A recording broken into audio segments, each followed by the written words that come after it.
talking about power, carnal. The only way for us to gain real power is for black and brown to come together. ¿Entiendes? Just because you're a cop and I'm a con doesn't mean we can't cooperate. I can give you tips from inside that can really help you out on the street. You got a lot of power out there, man.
The Los Angeles Times. Los Angeles, California. April 4, 1946, Thursday story found on page 2. Titled, Youth Admits Rojo Murder, Reveals Body. Unveiling the fate of Jose Rojo, 52, Mexican national, whose disappearance last September 16 has baffled investigators. 16-year-old Joseph Morgan, yesterday admitted murdering the man and throwing the body in a steep ravine 1 mile south of Seminole Hot Springs. After making his confession to Sheriff Eugene Vizcailas in the prison ward of General Hospital, Morgan led officers to the Hillside Gulch, where they found Rojo's skeleton and portions of his clothing. The surly, dark-haired youth broke down under questioning after being confronted by Mrs. Elvira Durant Rojo, 30, wife of the missing man. This next segment of the article is subtitled, Battled Over Ring. Describing the slaying, the youth said he and Rojo battled in the backyard of the Rojo home at 4549 Michigan Avenue, East Los Angeles, because he was wearing one of Mrs. Rojo's rings. During the fight, Morgan reportedly admitted, according to the sheriff, that he slugged the older man on the head with a hammer several times. After being hit, Rojo managed to make it into the kitchen of his home, where he died, Morgan assertively said. After a while, I took him out to the Malibu Hills and dumped him out, investigators quoted Morgan as saying. Morgan, who moved into the Rojo home as soon as Rojo vanished, was arrested last February 19 on suspicion of murder after the missing man's brother, Alphonse, of 9341 4 South Record Street, told investigators he believed his brother had been slain. Mrs. Rojo was arrested at the same time on a similar charge, and with contributing to the delinquency of a minor. Both charges subsequently were dropped, the contributing charge being dismissed in Superior Court, after her 2 sons, Paul, 9, and Joe Jr., 7, refused to testify against her. During later phases of the investigation last night, Mrs. Rojo was booked in the county jail, on suspicion of murder, to become the number 2 suspect in the slaying.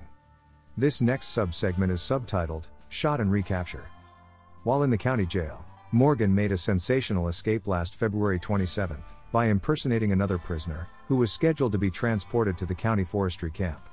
En route to the camp, Morgan, who was not handcuffed, leapt from a deputy's car and fled.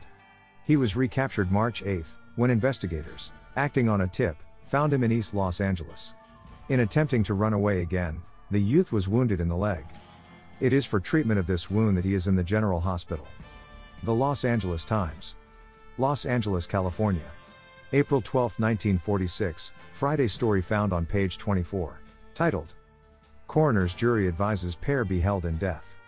After listening to the testimony of Romero Duran, a brother-in-law, a coroner's jury yesterday investigating the death of Jose Rojo, declared it a homicide, and recommended that Mrs. Elvira Rojo, Rojo's widow, and her paramour, Joe Morgan, 17, be held to answer. The pair were arraigned before Judge Wilbur Curtis, in Department 4, and their preliminary hearing set for April 17. Duran testified that he lived with the Rojos at 4549 East Michigan Avenue, East Los Angeles, and that when he came home the morning of September 16, Morgan, who also lived there, told him, "The old man is through." He said that later Morgan took him into the yard and showed him Rojo's body lying in a chicken coop. Shortly afterward, he stated, Morgan borrowed his car, and when he returned said he had dumped the body in a culvert in the Malibu Hills. According to Duran's testimony, Morgan told him he struck the 49-year-old man over the head with a rubber mallet and then struck him with his fists, and dragged the body into the yard. Under questioning by Deputy District Attorney John Barnes, Duran said Morgan wanted to marry his sister, but the latter refused to get a divorce because she wanted to keep the two children, Paul, 9, and Joe Jr., 7. Other witnesses told of having seen Rojo last on September 15, and that Mrs. Rojo had insisted he went out to get milk and had not returned. Morgan, taken into the inquest room in a wheelchair, refused to testify on advice of his attorney Abbott Benet, as did Mrs. Rojo. Morgan, who escaped from the county jail February 27, by impersonating another prisoner, who was scheduled to be transported to the county forestry camp, was captured March 8 and shot in the leg when he tried to make a second escape. Mrs. Rojo also suffered an injured leg in an automobile accident recently. The Los Angeles Times. Los Angeles, California. April 19, 1946, Friday article found on page 2, titled, Youth Blames Love Spell in Rojo's Murder. A weird story of falling under the love spell of 30-year-old Elvira Rojo, being coached by her in the art of murder, and finally slaying her 52-year-old husband to cinch her love, was told yesterday by Joseph Morgan, 16-year-old confessed hammer slayer, in Municipal Judge Edwin L. Jefferson's court. Morgan was a surprise witness at his preliminary hearing, in which he is being tried jointly with Mrs. Rojo on a charge of murder. The victim, Jose Rojo, was slain last September 16, and his body was found several weeks ago, buried in a shallow grave in the Malibu Hills. No romance at first. Young Morgan testified under questioning of his attorney, Abbott Benet, that he first met Mrs. Rojo in 1944, when he went to her home at 4319 Michigan Avenue, to visit her brother, Ramiro Duran. I had no romantic feelings about Mrs. Rojo at that time, Morgan told Judge Jefferson. But after I had visited her several times we began to have relations. Shetilia of hatred. As early as September 1944, Morgan said, Mrs. Rojo told him she hated her husband because he's old and ugly. At that time, he testified, she told him she would like to kill her husband. The following month, Morgan testified, Mrs. Rojo offered him $1,000, and the use of a gun, if he would shoot Rojo. Murder night told. On the fatal night Morgan said, Mrs. Rojo placed her youngest son, Joe, in the bed in which Mr. Rojo slept, and retired to her own room, leaving a light burning which outlined Rojo's body in his darkened bedroom. After the husband fell asleep, Morgan said, he slipped into the room, and hit him over the head with a rubber mallet.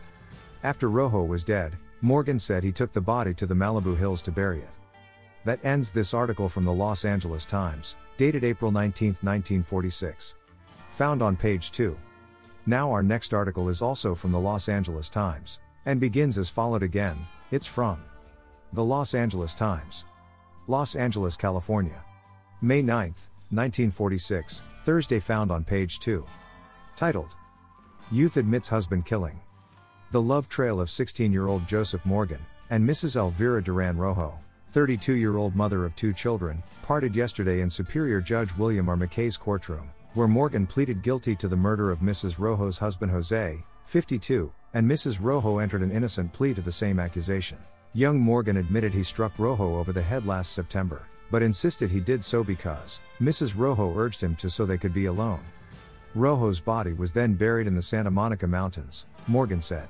Seated in a wheelchair as the result of bullet wounds suffered in an escape attempt, Morgan entered his plea through his attorney Abbott Benet, and then sat impassively while Mrs. Rojo denied her guilt. Judge McKay ordered Morgan returned to his court Friday to determine the degree of the crime and sentence, and set Mrs. Rojo's trial for June 21 before Judge Edward R. Brand. As she was leaving the court, Mrs. Rojo told newsmen, I thought he was a man, but he's only a boy. So he's only a boy, claims Elvira Rojo. Mrs. Rojo obviously doesn't think Joe Morgan is some kind of iconic super gangster, or legendary godfather, like celebrity, or YouTube prison snitch influencers, indoctrinate their fanboy groupies to believe. Let's continue reading more of Joe Morgan's terrible teen years newspaper articles, covering his 1946 murder conviction, for the murder of Jose Rojo. Our next article again is from the Los Angeles Times. Los Angeles, California. July 13, 1946, Saturday found on page 16. Titled, Wife Denies Any Part in Slaying Case. Her black eyes flashing defiance, Mrs. Elvira Duran Rojo, 32-year-old mother of 2 children, yesterday denied to a jury in Superior Judge Edward R. Brand's court that she ever suggested to 16-year-old Joseph Morgan that he kill her husband so that the 2 of them could be alone. She was the principal defense witness at her trial on charges that she conspired with Morgan to slay Jose Rojo, 52, Mexican national, last September 15, following which his body was buried in a grave near Seminole Hot Springs. I was sleeping when Joe came into my room and said, "I've killed him." Mrs. Rojo testified. I sat up in bed and said, "You killed who?" He said he had killed my husband. Following disposal of the body of Rojo, the defendant said she lived in fear of her life and submitted to the youth under threats. Morgan, who already has pleaded guilty to Rojo's murder, testified for the prosecution that he killed Rojo after the latter's wife said she wanted to get rid of him so she and Morgan could be together. The trial will continue Monday. But the drugs, whoever controls them controls everything. You ever seen an old drug dealer, Miklo? They don't exist. Look, all we have to do is wait. In 5 years, Chicanos are going to be the majority in the Pintas in the Southwest. This is now, not 5 years from now.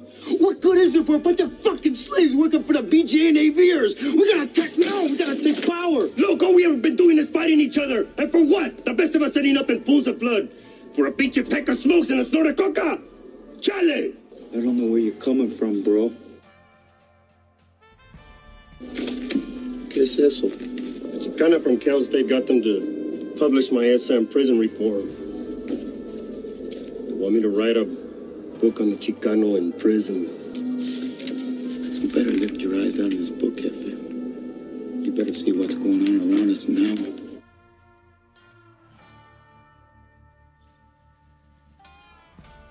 Nobody in here knows what peace is. They've never had it. I'm talking about power, carnal. The only way for us to gain real power is for black and brown to come together. ¿Me entiendes? So the idea was birthed in Chino Guiding Center. Yeah. The guy is deceased now. It was his thing. And all this other stuff, Joe Morgan, he was no godfather. But anyway, he was a good Joe Morgan. He was no godfather. He was no godfather. Tonight in his special report, Joe Rico takes us inside. Well, look at the man at the top, the Godfather. Joe? Well, Colleen, since it was formed behind California prison walls in the late 1950s, the Mexican Mafia, or La M, has about 800 members and associates today, both in and out of prison. It has been a violent, bloody history, and tonight we take a look at the man they call the Godfather, the man calling the shots, 63-year-old Joe Morgan, currently serving a life sentence for murder. Joe Morgan is an enigma. Half of him is one of the coolest, coldest son of a bitches you'll ever know. The other half of him is one of the funniest, compassionate, well-liked people. Joe Morgan is the most influential member of the Mexican Mafia today, the Godfather. Yet the man whom authorities believe has been involved in more than 100 murders is not Mexican. He's white. As far as Mexican Mafia members are concerned, Joe's Mexican, because his heart isn't Mexican. So we don't look at him by the color of his skin. Well, he was born and raised in the barrios, in the neighborhoods. So by hanging around with the guys from the neighborhood, he thought like them, he spoke like them, he speaks extremely fluent Spanish. And as far as he's concerned, he's Chicano, and if you told him otherwise to his face, especially if you told it to him in a negative way, he'd kill you. Morgan did killed early in life. 1946, as a 16-year-old, he bludgeoned the husband of his 32-year-old lover, Elvira Duran Rojo, and dumped the body in a rural canyon. It was a sensational case that gave the local press its fill of tabloid headlines. It also introduced Joe Morgan to a place he'd call home for most of his adult life, state prison, where he was sent at the age of 16. And it was here that Morgan helped mold a newer, deadlier wave of Mexican Mafia soldier, a group now requiring the death oath and a pledge of silence. In little time, La M had become the most feared of all prison gangs. It was an army that pushed its members to be the worst that they could be. But Morgan was also shrewd and had big plans. Drugs. He had access to the largest heroin and cocaine supplier in Mexico. He also had ties with the Cosa Nostra. But in the 1970s, he out-finessed the Italian mob and gained control of the L.A. heroin market. Former M member Ramon Mundo Mendoza was Morgan's right-hand man who helped engineer the Mexican Mafia's rise beyond the prison walls, a plan that was chronicled in the 1992 film American Me, starring Edward James Olmos. Choices we made to survive got Mundo, JD, and me 10 to 25. But sources say the film offended many members of the Mexican Mafia, especially Joe Morgan. It was believed that even behind the maximum security walls of Pelican Bay Prison near the Oregon border, Morgan gave the go-ahead to have 3 technical advisors to the film killed. Whatever plans the Mexican Mafia has for the future, it will be without the Godfather. Channel 4 News has learned that Joe Morgan is terminally ill. He is currently here at Corcoran Prison, south of Fresno, undergoing tests for a growth in his liver. Doctors give him 12 weeks to live. Ever since he began serving his life sentence for murder, Joe Morgan has maintained his silence, even refusing to acknowledge whether or not the Mexican Mafia even exists. Said one former member of the Mexican Mafia inner circle, Joe Morgan isn't the type for dramatic deathbed confessions or conversions. In his own warped sense of value, he's been a good soldier till the end. He's a hope-to-die soldier, and he chose to continue that road, and it looks like he's taken it to his grave.